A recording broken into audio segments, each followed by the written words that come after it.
and welcome to The Quest on Rajya Sabha TV. I'm Rakhi Bakshi. In this show, as you know, that we keep bringing you leading personalities, and each week, through them, we try to understand what's happening around us. We listen to their stories, views and vision, and really try to take an insight into what's really happening around us. And now also very special guest with us on Rajya Sabha TV on this show that you've been watching very regularly is somebody who is basically known for his poetry, but also is a very senior leader of Aam Aadmi Party. He's a veteran poet, writer and a politician, Dr. Kumar Vishwas. I welcome you to the show. Thank you, Rakhi. अब की जब हम बात करें, सबसे पहली बात तो यही कि और जब हम सब टीवी अखबारों में देख रहे हैं, बात श्रीनगर तक जा पहुंची है। नई सरकार बनी नहीं कि हल्ला शुरू हो गया, और जो हम राजधानी में देख रहे थे, विश्वविद्यालयों तक बात गई थी, वो NIT श्रीनगर में गूंज उठाई गई। क्या कहना आपका?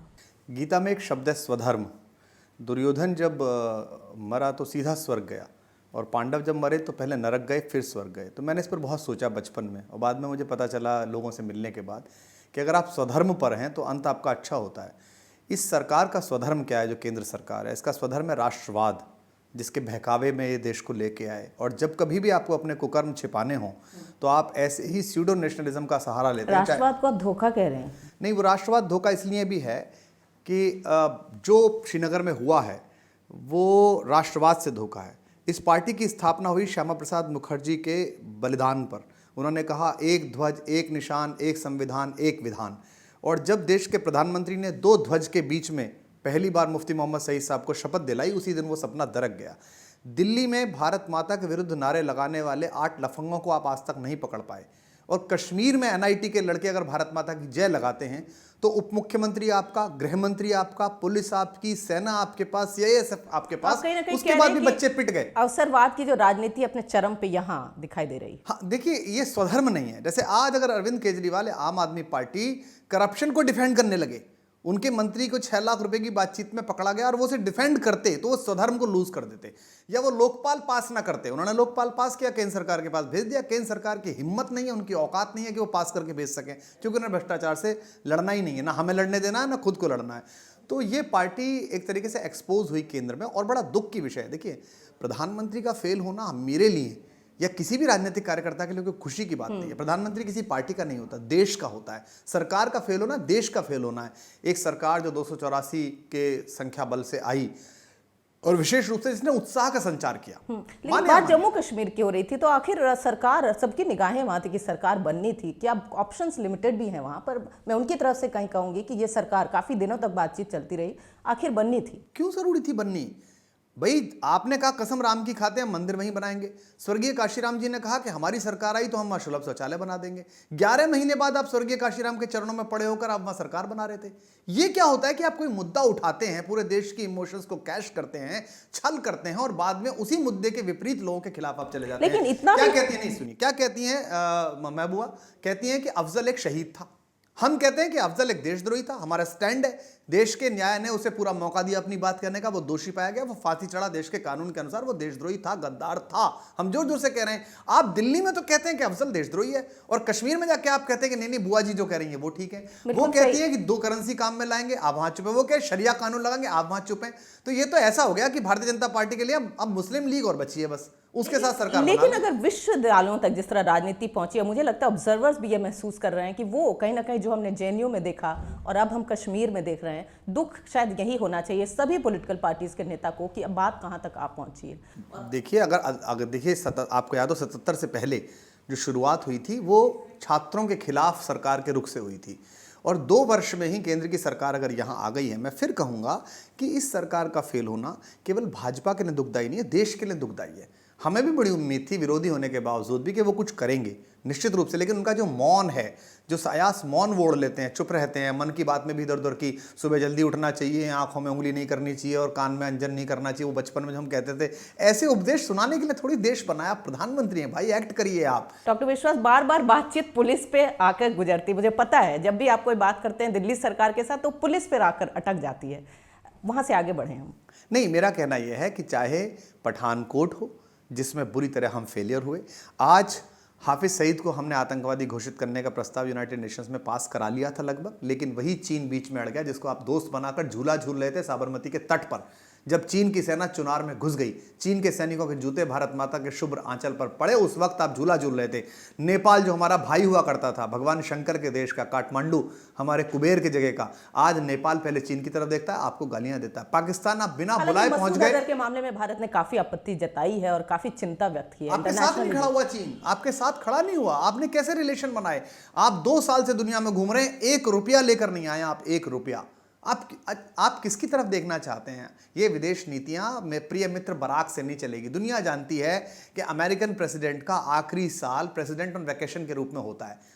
जी, लेकिन क्या बात इतनी बढ़ जाएगी कि आपके एक सहयोगी जो मंत्री हैं वो कहीं ना कहीं प्रधानमंत्री को जिस तरह का शब्द प्रयोग करते हैं और आईएसआई एजेंट जैसा शब्द प्रयोग करते हैं, वो आप कितना? मेरा ख्याल है कि राजनीति में शाब्दिक शुचिता रखनी बहुत आवश्यक है।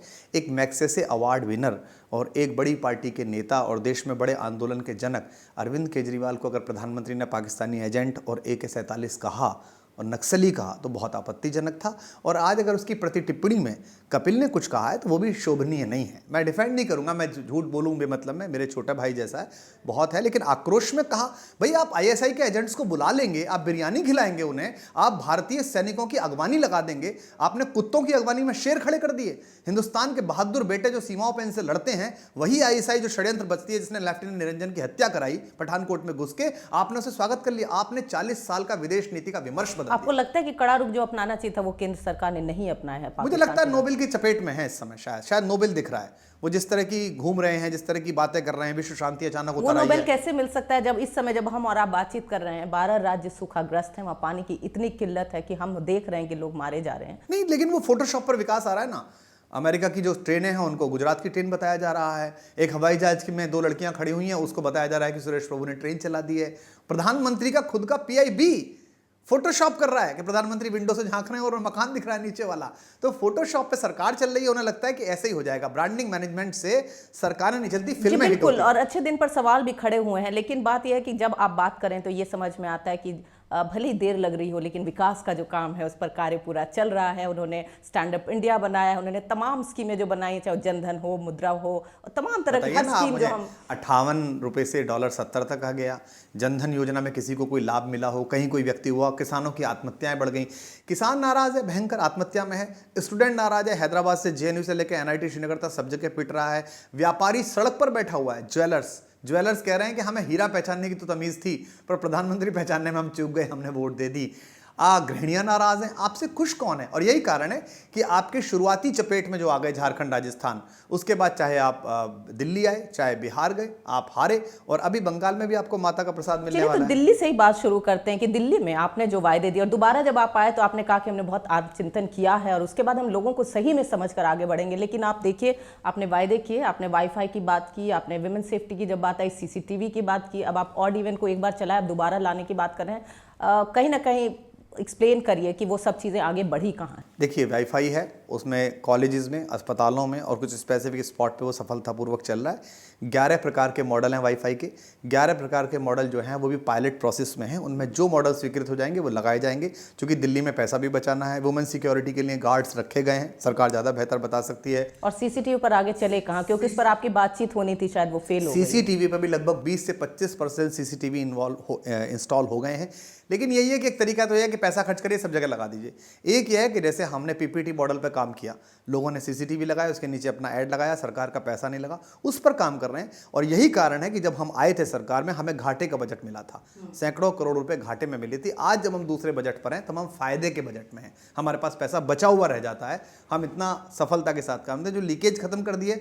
और सरकार ऐसे खर्च कर रही है जैसे घर में खर्च किया जाता है, तोल मोल के, भाई ये ठीक है कि ये गलत है। तो एक चीज जो आप पर तोहमत लगाया जाता है कि आप भी जो जैसे आप कह रहे थे कि फोटोशॉप की राजनीति होती है, उस तरह से कि आप बातों में बहुत अच्छे नजर आते हैं, मीडिया में बहुत अच्छे नजर आते हैं, लेकिन वास्तविकता धरातल पर जब देखें तो नजर नहीं आते। जैसे आपने बजट की बात की, उसमें भी तमाम खामियों की बात की है, चाहे वो आपके अपोजिशन है दिल्ली में BJP या तमाम और लोग। लेकिन पानी पर एक बार मैं फिर जोर डालूंगी, पानी की जो समस्या, उसके लिए कुछ आगे बढ़े नहीं आप अपने पानी में? देखिए, पानी में जल बोर्ड ने पहली बार, आपने देखा होगा पिछली गर्मियों में, कि वो जो पुराने दृश्य आते थे, टैंकर के तरफ औरतें हैं और हंगामा हो गया है, झगड़ा हो गया, पहली बार वो दृश्य नहीं आए।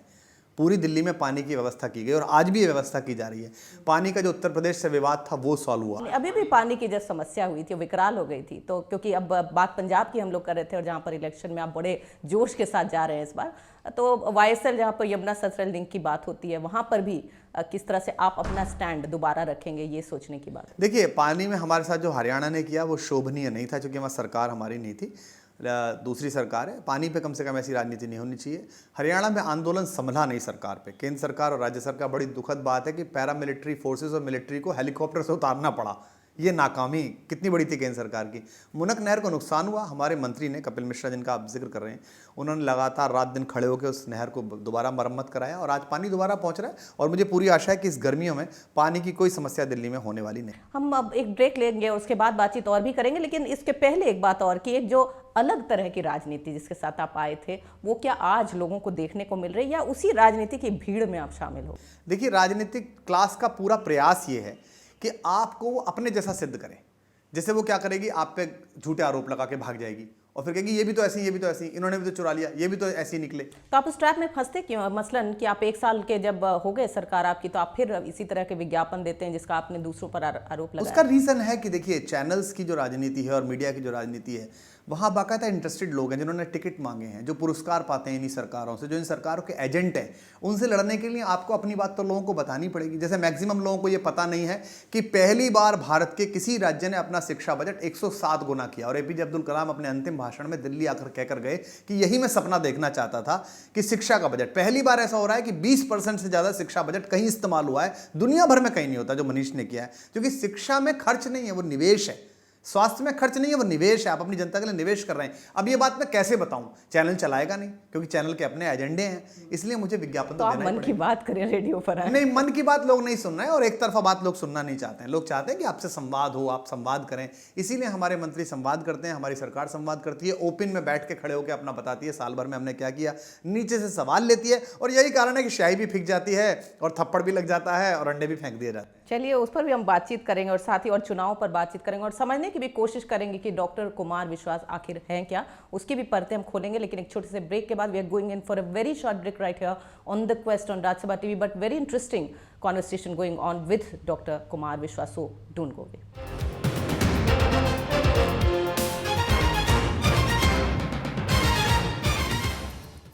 Welcome back to the show. You're watching here on The Quest on Rajya Sabha TV. I'm Rakhi Bakshi. We are right now talking to Dr. Kumar Vishwas, but very, very pertinent points that I really want to take him on and beginning with Punjab elections. अगर हम पंजाब की बात करें, वहाँ आप फिर से एक बार दिल्ली के बाद जोश दिखा रहे हैं। जोश का कारण क्या है? क्योंकि कहा यह जा रहा है कि अभी तो आप नई पार्टी हैं, मुश्किल से दिल्ली संभाल रहे हैं, पंजाब में क्या कर पाए? जब हमने दिल्ली का पहला इलेक्शन लड़ा था तो देश के महनीय वित्त मंत्री जी, जो जीवन में कभी चुनाव नहीं जीते, राज्यसभा की पिछली खिड़की से आते हैं, उन्होंने कहा था कि अगर 2 सीट भी ये पार्टी ले ले तो मैं राजनीति से संन्यास ले लूँगा। हमने 28 सीट ली।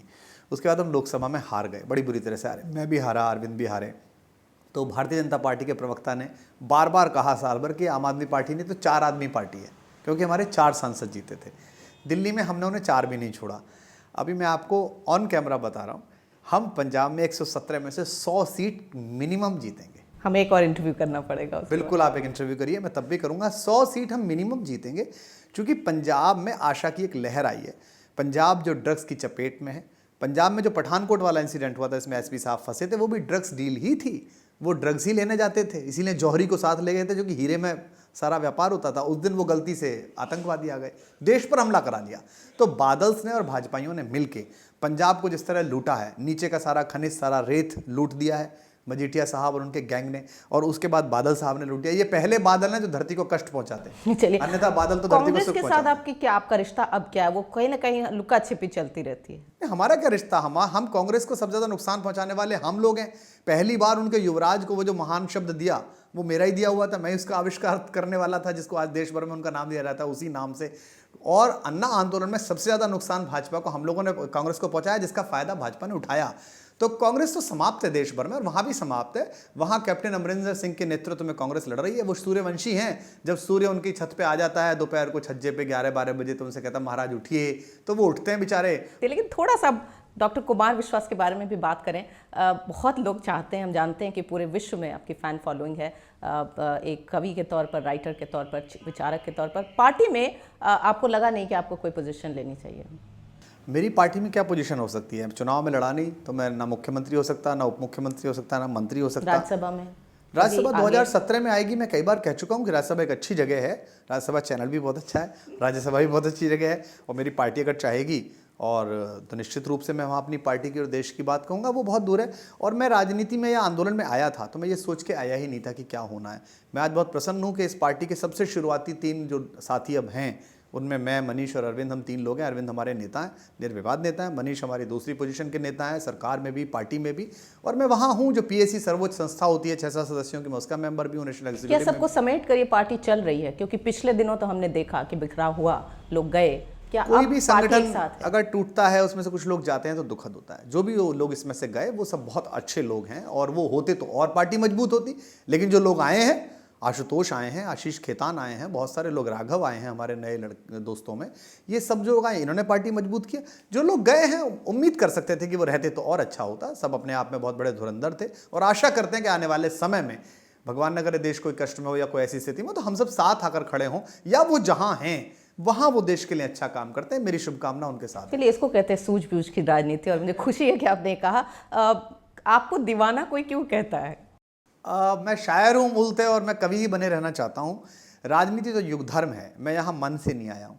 यहाँ हमको धकेला गया है, हमको 2-3 वर्ष लगातार अपमानित किया गया कि राजनीति करके बताओ, पार्टी बना के बताओ, चुनाव लड़के दिखाओ, ज़्यादा बकवास मत करो, रामलीला मैदान से क्या होगा, जंतर मंतर से क्या होगा, ये मोमबत्ती गैंग ऑफ गाजियाबाद, क्योंकि मैं, मनीष, अरविंद यही रहते थे, गाजियाबाद रहते थे, गटर स्नाइप्स, ये सब बोला गया हमको। देश के बड़े लोगों ने बोला, जो मुख्यमंत्री थे वो बोला, केंद्रीय मंत्री थे उन लोगों ने हमको गटर स्नाइप बोला, ऑक्सफोर्ड में खड़े होकर बोला। तो हम राजनीति में चले गए कि चलिए करके देखते, ताकि कल को दुख ना हो कि हमने ये किया नहीं। हमने किया, देश की जनता ने स्वीकार किया, दिल्ली की जनता ने स्वीकार किया, और हम यहाँ पर हैं। तो मैं मूलतः कवि हूँ, और मैं चाहता हूँ मैं कवि ही रहूँ। भगवान करे कि वो दिन जल्दी आए कि देश भ्रष्टाचार मुक्त राजनीति का हो, देश में सच्चा नेशनलिज्म हो, फर्जी नेशनलिज्म ना हो कि दिल्ली में अफजल देशद्रोही है और बुआ वाला अफजल देशभक्त है। लेकिन एक कवि और एक राजनेता कैसे सामंजस्य बैठाता है? बहुत मुश्किल है, बहुत तोड़ता है अंदर से, आत्मा को तोड़ता है, मन को तोड़ता है, जिस्म को तोड़ता है आपके। लेकिन ये बहुत ज़रूरी है, और ये टूटन मैंने अटल जी में देखी है, बहुत पास से देखी है। अटल जी को मौन कराहते हुए देखा है जब उन्होंने, उनके अपने लोगों ने उन पर वार किया। दुख होता है कि जिन्होंने अटल जी के खिलाफ इतने अपशब्द कहे, जिन्होंने अटल जी की सरकार गिराने के लिए सोनिया गांधी, जयललिता और ममता के साथ षड्यंत्र रचा, वो आज राष्ट्रभक्ति के बहुत बड़े स्वामी बने हुए हैं, भारतीय जनता पार्टी के बड़े चहेते बने हुए हैं। तो मेरे को भी कई बार कष्ट होता है, लेकिन भावनाओं पर आपको काबू करना पड़ता है। जब सिकंदर का आक्रमण हो तो हर चाणक्य की जिम्मेदारी है कि वो विश्वविद्यालय की नौकरी छोड़े। आपने अटल जी की बात की, हम सब उनको सम्मान के तौर पर ही देखते हैं, लेकिन मोदी जी से कैसा आपका रिश्ता है? क्योंकि मोदी जी के साथ वो आपको पसंद करते हैं, आप उनको पसंद करते हैं, लेकिन तो नोकझोंक भी चलती रहती है। प्रधानमंत्री जी मेरे बहुत पुराने मित्र हैं, प्रशंसक भी हैं, मेरे कवि सम्मेलनों में लगातार आते रहे हैं, मिलते भी हैं। प्रधानमंत्री बनने के बाद भी एक बार लंबी मुलाकात हुई है उनसे। मेरी निजी कोई उनसे रंजिश नहीं है, और मेरी बड़ी आशाएं हैं उनसे, और बड़ी आशा थी मुझे। लेकिन इस देश में पिछले 1500 साल में एक ही राजा है जिसने देश पर राज्य किया 52 वर्ष, जिसका नाम था जलालुद्दीन अकबर। और उसने इसलिए राज्य किया कि एक तो उसके चारों तरफ नवरत्न थे, जो बेस्ट ब्रेन उस वक्त के, तानसेन जो धुन बना गए आज तक है, टोडरमल जिस तरह नाप गए 20 बिगवा, बिस्वा, बीघा, आज तक भी वही चल रहा है। जो लिख गए ताजीराते हिंद जेरे दफा 302, वही आज तक चल रहा है। तो एक तो नवरत्न उनके पास नहीं है, उनके पास चारों तरफ वो लोग हैं जो दरोगाई से देश चलाना चाहते हैं, जो तड़ी पार छाप लोग हैं। दूसरा क्या था कि अकबर सबको स्वीकार कर लेते थे। पारसियों का नवरोज है, चलो मना लेते हैं। जन्माष्टमी पे झूला झुलाना है भगवान श्री कृष्ण को, वो भी कर लेते हैं भाई। ईद पे बाहर निकलना है, वो भी तो कर आप लेते उनको हैं। जाके थोड़ी सी इनपुट्स दे आए, थोड़ी सी नसीहत दे आए। नहीं, वो बहुत उनके पास सलाहकारों की एक बड़ी टोली है, और शायद उन्हें मेरी सलाह की आवश्यकता नहीं है। और बिना आवश्यकता के तो मैं तो शिक्षक आदमी हूँ, ईश्वर के घर ना जाऊँ, वो जब बुलाएगा। चलिए, थोड़ी कला और कविता की बात कर लेते हैं कि जब हम विश्व स्तर पर देख रहे हैं हिंदी के लिए बात हो रही है, चिंता भी होती है कि उसको आगे कैसे बढ़ाया जाए। कविता क्यों की जानी चाहिए? हमारे यहाँ श्लोक है, काव्यम यशसे कृते अर्थ कृते। सबसे पहले तो उससे पॉपुलैरिटी मिले, फिर उससे पैसा मिले, यानी कि अर्थ मिले, व्यवहार विदे, वो आपको व्यावहारिक पर बनाए। बड़े फकीर कवि हुआ करे जो, ये गलत है ना कि आपने पहले अपने कवि को मर जाने दिया, नागार्जुन को निराला को भूख में, और फिर आपने उसकी सेंचुरी मनाई, बड़ी सी अच्छे हॉल में, विज्ञान भवन में, और आप बड़े ग्लोरीफाइड कहेंगे देखिए हमारा बड़ा कविता साहब भूख से मर गया साहब। तो आप मॉडर्न लाना डेज के क्या? कमर्शियल कवि हैं, ऐसा जाने जाएंगे। डेफिनेटली मैं अगर ज़्यादा पैसे लेता हूँ, अगर मैं लाखों रुपए लेता हूँ, अगर मैं बड़ी गाड़ियाँ यूज़ करता हूँ, अगर मैं स्किन माइक से परफॉर्म करता हूँ या मैं एलईडी के साथ परफॉर्म करता हूँ, तो मुझे लगता है ज़्यादा बात पहुँचा पा रहा हूँ। तो जैसा कि हम बात कर रहे थे, आप कह रहे हैं कि जो अब आधुनिक ज़माने की एक रिक्वायरमेंट है उसमें यह है कि कमर्शियल भी होना पड़ेगा, अपने आप को दिखाना पड़ेगा, लेकिन क्या उसमें हम शुद्धता को परे कर जाएंगे? नहीं, ये बहुत ही खराब तर्क है। देखिए पहली बात तो मैं कवि कैसा हूँ या कैसा नहीं हूँ ये आज तय नहीं होगा, ये 200-300 वर्ष बाद तय होगा। कबीर 300-400 साल बाद तय हुए, तुलसीदास जी 400 साल बाद तय हुए। दूसरा, मानस मेरे दादा जो चौथी पास थे उनको भी काफ़ी कंटस्ट थी, मेरे पिता जो प्रोफेसर एंड हेड थे जिन्होंने विश्वविद्यालय में पीएचडी कराई उनको भी काफ़ी कंटस्ट थी, और मैं जो गूगल हेडक्वार्टर्स जाता हूँ, कैलिफोर्निया जाता हूँ, विक्टोरिया असेंबली जाता हूँ, मेलबर्न विश्वविद्यालय भाषण देने जाता हूँ, आईट्यून के ज़माने का कवि, फेसबुकिया कवि, मुझको भी बहुत सारी कंटस्ट है। तो यूनिवर्सिटी कहाँ चली गई? यही मानसरोवर के साथ है, यही शरदचंद के साथ है, यही शिवानी के साथ है। लेकिन ये क्या है कि आप ऐसी कविता लिखते हैं जो 5 आदमी को समझ में नहीं आती, आपको आती है, संपादक को आती है, टाइपिस्ट को आती है, 5वां आदमी पढ़ता नहीं, और आप महाकवि हैं। लोग कहते हैं कि कला को ट्रेंडी कैसे बनाया जाए, तो क्या कला को ट्रेंडी बनाने की निश्चित रूप से तुलसीदास जी ने भी किया, ये अधिकांश लोगों ने किया। दुनिया में हर जगह कला राष्ट्रिकता के साथ जुड़ी हुई है। हमारा ही देश ऐसा है कि आप भूखे मरिए, उसके बाद आप कहिए कि आपकी जन्म शताब्दी मनानी है कि आप भूखे मर गए थे। ये बड़ी लानत की बात है कि जिस समय नेहरू जी गुलाब लगा रहे थे अचकन पे और बड़ी अच्छी सी ब्रांडिंग कर रहे थे, उसी समय निराला काशी प्रसाद जायसवाल के बरामदे में बैठ के विक्षिप्त अवस्था में अपने प्राण त्याग रहे थे। तो ये शर्म की बात है पूरे हिंदी समाज के लिए। जो जबान 50 करोड़ लोगों द्वारा बोली जा रही थी उस जमाने में, अगर ऐसे निराला चले गए और फिर नागार्जुन को कविता लिखनी पड़ी, फटी लुंगी नग्न तन किंतु अंतर्दीप तथा आकाश सा उन्मुक्त मन, उसे मरने दिया हमने, रह गया छुटकर पवन, अब भले ही याद में करते रहो 100 हवन।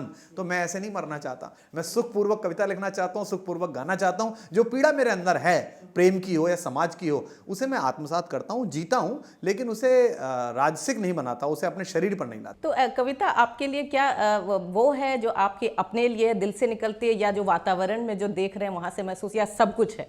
नहीं, कविता मेरे लिए स्वांतः सुखाय है। मैं बाबा तुलसी का बहुत बड़ा फॉलोवर हूँ और वो मेरे लिए ईश्वरीय हैं। जो उन्होंने लिखा है स्वांतः सुखाय तुलसी रघुनाथ गाथा, मेरे लिए कविता स्वांतः सुखाय। ऐसा भी हुआ है कि मैंने 11-11 महीने, एक बार 13 महीने लगभग कोई लाइन नहीं लिखी, और मेरे आसपास जो लोग हैं उन्हें कई बार जब पता था तो उन्होंने मुझे कहा कि कुछ पता करो क्या है, सूख तो नहीं गई, लेकिन मुझे कोई प्रॉब्लम नहीं। उसके बाद जब मैंने लिखना शुरू किया, 2007 का समय था, तो मैंने फिर बहुत सारा लिया। कविता मेरे लिए संवेदना का अंतर सेतु है, मेरी जीवन है, मेरी जीवनी शक्ति है, और उसमें मैं इसीलिए मैं फिल्मों में नहीं लिख पाता, इसीलिए विज्ञापनों के बड़े कॉल आते हैं मेरे पास कि साहब बिस्लरी के लिए लिखिए, इसके लिए लिखिए, उसके लिए लिखिए। मैं कहता हूँ मैं ये पेड कविता नहीं लिख सकता। एक वाक्य में अगर मैं कहूँ तो मैं ये कह सकता हूँ, मैंने कविता का बाजार बनाया पर बाजार की कविता नहीं लिखी। बहुत खूब है। जो बाजार बाहर था उसने मुझसे जब कहा तो मैंने उसकी डिमांड पर नहीं लिखा। हाँ, मेरे पास जो कविता थी, मेरे इश्क में जो कविता थी, मैंने उसके लिए जाकर जिससे इश्क किया, उसके लिए जाकर जो लिखा, वो मैंने पूरी दुनिया में जाकर सुनाया। चलिए, ये तो बात हुई, और लेकिन चूंकि हम ज़रूर चुनाव के दौर में हैं तो मैं उससे थोड़ा नहीं हटूंगी और फिर बात करूंगी कि जो 5 राज्यों में चुनाव है उसको आम आदमी पार्टी कैसे देख रही है? हम पहली पार्टी होंगे 17 के बाद, जनवरी के बाद, जो 1 से अधिक राज्यों में होंगे, कांग्रेस और भाजपा के अलावा। इसका मतलब एक वैकल्पिक ताकत भारत भर में होंगे। आज की डेट में हम एक विचार के रूप में ताकत हैं। अगर चैनल पे चर्चा होती है, एक तरफ भाजपा, एक तरफ कांग्रेस, एक तरफ आम आदमी पार्टी, लेकिन अभी धरातल पर नहीं है। केवल एक आधे राज्य में हमारी सरकार है, 29 में से एक राज्य, उसमें भी आधी सरकार। लेकिन 17 के बाद हमारे फुटप्रिंट ज़्यादा होंगे और हमें उम्मीद है कि हम एक राजनीतिक विकल्प के रूप में आने वाले समय में उभर सकेंगे। और अरविंद केजरीवाल के बारे में आपसे पूछूं, चूंकि आपने कहा कि काफ़ी नज़दीक हैं आप, जो 3 लोग हैं खासकर, क्या कहेंगे आपको कि अब कैसा लगता है उनको? क्योंकि कहीं ना कहीं रोज़ ही टेस्ट होता रहता है, जनता आंकती रहती है, तो इस समय कहाँ पाते हैं? अरविंद पहले थोड़े से बहुत विचलित हो जाते थे, सोचते बहुत ज़्यादा थे। अब वो थोड़े सटल और कूल हो गए। उनको पता है कि एक लंबा रास्ता है और उन्हें इसी शक्ति के साथ लड़ना है। लीडरशिप स्किल बहुत सारी उनके अंदर डेवलप हुई है। मैं बार बार कहता हूँ, जो लोग अरविंद पे आपत्ति करते हैं वो मेरा दोस्त भी है, निजी मित्र भी है, पारिवारिक मित्र भी है, मेरा नेता भी है मेरी पार्टी का, कि आप उनसे सब कुछ उम्मीद नहीं कर सकते। वो विष्णु के अवतार तो है नहीं, जैसे आप मोदी जी से नहीं कर सकते। उनमें कुछ खामियां हैं, कुछ अच्छाइयां हैं, और वो उन पर लगातार काम करते हैं। और हम जैसे मित्रों का, हम जैसे दोस्तों का ये कर्तव्य है कि समय समय पर जब ऐसी बातें हों तो आप उनसे लगातार चर्चा करें। मैं उनसे लगातार चर्चा करता हूँ। हाँ, एक अनुशासित कार्यकर्ता होने के नाते, जो मैं पिछले 5 वर्ष में मैंने आंदोलन में कोई ऐसी बात नहीं कही कि मेरी पार्टी या मेरे नेताओं को, चाहे वो अन्ना हजारे थे, चाहे वो अरविंद केजरीवाल थे, कभी उस बात पर शर्मिंदा होना पड़ा कि कुमार ने ऐसी बात क्यों कही या ऐसी बात क्यों की। तो मैं कभी बाहर प्लेटफॉर्म पर उनकी चर्चाएं नहीं करता हूं ऐसी बातों की, अन्यथा मैं पूरी कोशिश करता हूं कि वो अच्छे सलाहकारों के साथ रहें, वो जानें, और जिस तरह वो ग्रो कर रहे हैं भ्रष्टाचार मुक्त भारत के लिए, मुझे आशा है कि आने वाले कल में हिंदुस्तान के लिए राजनीति में उनका बड़ा बनना एक शुभ संकेत है, आवश्यक संकेत। क्या आपको लगता है अन्ना हजारे की, आपने बात की अन्ना हजारे से आम आदमी पार्टी तक आए, आगे कुछ और? निश्चित रूप से अन्ना इस आंदोलन के जनक है। मुझसे कोई भी पूछता है कि अरविंद नायक है कि अन्ना नायक है, मैं सदा स्वीकार करता हूं कि नायक तो अन्ना ही है, अरविंद तो बाई प्रोडक्ट है, हम तो बाई प्रोडक्ट हैं। हम तो अपनी कविता लिख रहे थे, अरविंद तो अपना आरटीआई चला रहे थे, मनीष अपनी न्यूज़ में चैनल में काम कर रहे थे। वो अन्ना ही थे जिन्होंने पूरे देश में ये उम्मीद जगाई कि भ्रष्टाचार मुक्त शासन हो सकता है, पारदर्शी बातें हो सकती हैं राजनीति में, सामान्य लोग आके भी राजनीति बदल सकते हैं। 40-42 चुनावों के अनुभव वाले चाणक्य को और उनके अश्वमेध के घोड़े को ऋषि कुमार रोक सकते हैं इसी इंद्रप्रस्थ में। वही माता सीता के तिरस्कृत बच्चे वो इसकी वल्गा पकड़ सकते हैं। ये पहली बार अन्ना ने ही हमको ये चेतना दी। तो अरविंद बहुत आवश्यक हैं। जैसे मैं सदा कहता हूं कि जब प्रधानमंत्री कहते हैं सबका साथ सबका विकास, तो उसमें वो ये ना कहें कि ये जंगल चले जाएं। भाई जंगल कौन सी खराब चीज़ है, मुझे बताइए राखी जी। जब तक दशरथ के घर रहे भगवान श्री राम, तब तक वो केवल श्री राम कहलाए, और जब जंगल जाकर लौटे तो ट्रेनिंग होती है, तब जंगल जाकर लौटे तो मर्यादा पुरुषोत्तम राम कहलाए। तो देश पूरा सबका है, हमारा भी है, उनका भी है। वो भी स्पेस दें, और वो याद रखें कि नेहरू जी ने पहली कैबिनेट बनाई चुनाव जीतने के बाद, तो उसमें श्यामा प्रसाद मुखर्जी को कश्मीर मामलों का मंत्री बनाया। चलिए, इतनी जब चिंताएं आप जाहिर करते हैं तो मैं ज़रूर आपसे ये सुनना चाहूँगी कि जो वास्तविकता है उस पर आपके कुछ स्वर सुनना चाहूँगी, जो हालात हैं। कोई या तो आपको गीत याद आता हो या जो खुद आपने लिखा हो। मैं ये 4 पंक्तियाँ सुनाना चाहता हूँ आपके विशेष रूप से युवा श्रोताओं को, कि वो भारतीय राजनीति को अप्रिय वस्तु की तरह ना देखें। जैसे मेरे फेसबुक का पेज है, उसमें 30-32 लाख लोग हैं। अक्सर मुझे मेरे बहुत चाहने वाले लड़के लड़कियां लिखते हैं कि आप पॉलिटिक्स से दूर हो जाइए, आप पॉलिटिक्स में मत जाइए, तो गंदी चीज़ है, ये खराब बात है। भारत माता की जय जो है उस पर इतना बड़ा डिबेट क्या सही था? ये बहुत ही मूर्खतापूर्ण बात है। आप किसी से कैसे भाई कहते हैं वंदे मातरम बोलो, मैं कहता हूँ एक मुसलसल, एक मुकम्मल ईमान मुसलमान जब 5 वक्त की नमाज पढ़ते हुए अपना माथा इस मादरे वतन की जमीन पर रखता है, उसका हर बार वंदे मातरम हो रहा है। उससे जबरदस्ती क्यों कर रहे हैं? उसकी आत्मा में आएगा तो वो बोलेगा, जोर से बोलेगा, आपसे लिपट के बोलेगा। देखो ये क्या है, ये नागपुर और हैदराबाद के बीच का WWF है। कोई नहीं पूछ रहा था, वो जबरदस्ती वहां से चिल्लाए मैं नहीं बोलूंगा, ये बोले कि हम बुलवा के मानेंगे, क्योंकि इन्हें मुख्य मुद्दों से ध्यान हटाना है। इस देश में कोई विमर्श ही नहीं है, सभी बोलना चाहते हैं भारत माता की जय, सब एक दूसरे। अब एक बहुत अच्छी बात कही शबाना आजमी ने, कहा कि मैं भारत अम्मी की जय बोलूं तो चलेगा क्या? तो ये आपने मजाक का विषय बना दिया इतने ग्रेसियस विषय को। तो ये सदा ऐसा करते हैं, जब इन पे कुछ नहीं संभलता तो ये राम ले आते हैं, रामलला टाट में है, पट्टे सारे ठाट में है। फिर इन पे कुछ नहीं होता तो गाय ले आते हैं, वो बिहार जाके गोबर कर देती है। फिर ये अपना भारत माता की जय ले आते हैं। अफजल गुरु दिल्ली में देशद्रोही है, JNU में, NIT में वो देशभक्त है। चलिए, तो एक पॉजिटिव मैसेज दीजिए क्वेस्ट प्रोग्राम जब हम खत्म कर रहे हैं, कि क्वेस्ट जो होता है, कहा जाता है कि कहीं ना कहीं जर्नी है क्वेस्ट के अंदर, तो क्वेस्ट क्या है? मेरा क्वेस्ट है, मैं उदय प्रताप जी की एक पंक्ति देके सुनाता हूँ, और समाजवादी पार्टी के नेता हैं और कवि हैं, और मैं आम आदमी पार्टी में काम करता हूँ, लेकिन मैं उनकी पंक्ति सुनाता हूँ कि न तेरा है न मेरा है, ये हिंदुस्तान सबका है, नहीं समझी गई ये बात तो नुकसान सबका है। तो इस देश के लिए नरेंद्र मोदी भी ज़रूरी हैं, इस देश के लिए अरविंद केजरीवाल भी ज़रूरी हैं, इस देश के लिए कुमार विश्वास भी ज़रूरी है, इस देश के लिए वो देख रहे करोड़ों हिंदुस्तानी भी ज़रूरी हैं। इस घृणा को ख़त्म करिए। ये मत करिए कि जजमेंटल हो गए कि आप ही ठीक हैं और बाकी सब पाकिस्तान चले जाएं, 10 टू पाकिस्तान। भैया हम तो गए नहीं, तुम्हारे प्रधानमंत्री वहाँ जाके कहवा पियाए और उसके बाद पठानकोट में घुस के वो हमारे बेटों को मार गए। तो ये सब मत करिए। फ्रायड कहता है कि आप जो फेंकते हैं वो आपके सामने आकर खड़ा होता है। जो फर्जी राष्ट्रवाद आपने लोगों पर फेंका था, जो आपने देशभक्ति की दुकान चलाई थी एक सर्टिफिकेट की, आपका सर्टिफिकेट फर्जी पाया गया। आखिर में आप ही पाएगा कि कुलपति साहब ही फर्जी थे। तो ये सब मत करिए, देश बनाना है तो मिलके चलिए। चलिए, बहुत बहुत शुक्रिया कि मिलकर हमने बातचीत यहाँ पर की। बहुत बहुत शुभकामनाएं आपको। And that was doctor Kumar Vishwas talking on a range of issues that about Delhi, about Punjab, about the future of Aam Aadmi Party and so many other things. So hope you like this particular edition of the Quest on Raj Sabha TV. Keep continuing to watch the Quest on Raj Sabha TV, and we've completed so many editions. Look forward to your feedback. Thank you, bye bye and namaskar.